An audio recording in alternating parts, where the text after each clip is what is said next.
What's up, and welcome back to Interpreting the Stars, where today we're talking about The Fugitive, a film that I've seen countless times and I've never once reviewed or scored it until now, which is just nuts to me. Over 1,800 movies, and none of them were The Fugitive. This is rare. The only other movie, or movies rather, that I can think of that I've seen a ton of times but never reviewed was Lord of the Rings. Yes, really. Someday. Anyways, The Fugitive is a film that is incredibly classic and, as a general rule, has been done a lot. That is, a man on the run from authority, one man against all odds, has to prove his own innocence or else. You get the picture, but it's certainly one of the best examples of an overdone concept. So there's that. So let's begin talking about this whodunit, and let's get cracking. This review is brought to you by the word of the day, whodunit, a detective story or mystery story. The Fugitive centers on the life of Richard Kimball, a man who has just been arrested for the murder of his wife.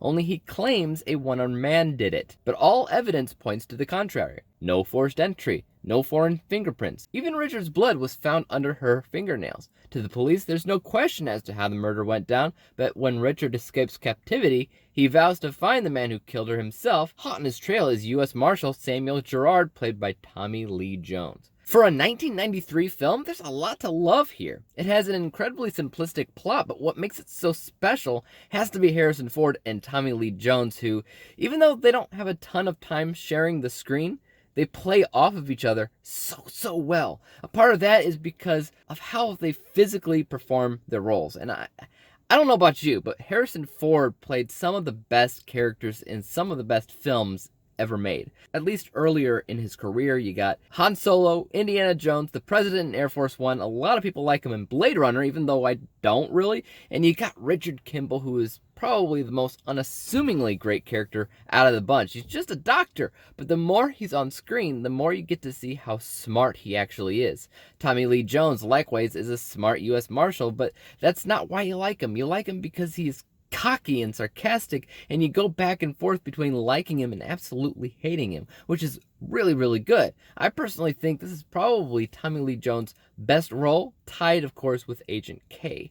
And then you have the one-armed man himself. Now, I'll be honest, the only thing you'll really remember about him is the gimmick of being the one-armed man. But that's an okay character trait. Not only does it stand out as being memorable, but it also helps Richard Kimball's characteristic of sounding insane by saying the one-armed man did it.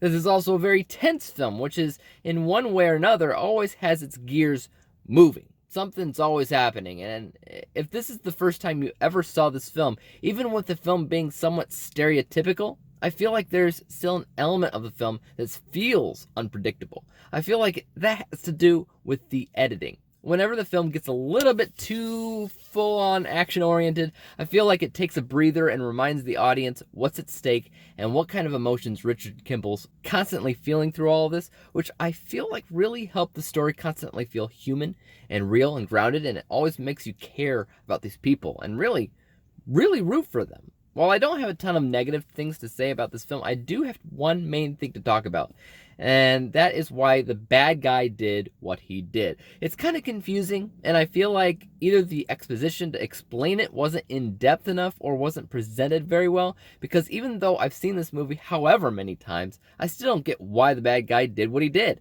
And I feel like the film would have been a little bit stronger with a better explanation there. I also feel like there's a time jump in this film based off of something somebody says in the movie. And yet, that doesn't make sense to me, because I feel like everything takes place within a few days, less than a week. And somebody, at some point in the film, makes the revelation that somebody died a year ago, and I'm like, what? Wait, hold on. How long has he been on the run? What did I miss? Again, I still feel like it takes place in a couple of days. I'm just not sure how that specific conversation works. It's just these little weird things that I noticed when I watched the movie that didn't make a lot of sense to me. Oh well, let's take a look at the final score for a second. From a technical and unbiased standpoint, this film does a lot of really good things, even from a dialogue perspective. There's a lot of memorable things in this film. It was the one-armed man. I didn't kill my wife. I don't care. The editing stood out to me as really good, as did the acting, and the characters were really fleshed out. And most of them were there for a reason. So my unbiased score can be found at 82%. But given the fact that I feel like this is a movie that really gets your blood pumping and burrows into your subconscious, I love this film so much that my bias score is 96%, averaging everything out to a final score of 89%, 89 out of 100 possible stars, granting The Fugitive with a letter grade of B+. What's funny about this score is that it reminds me of my Die Hard 1 review.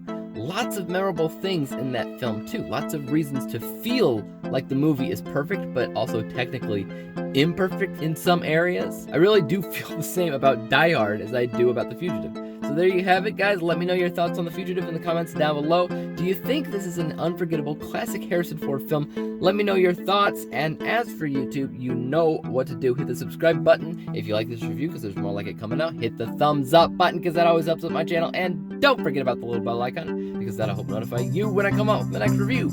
Until then, peace out.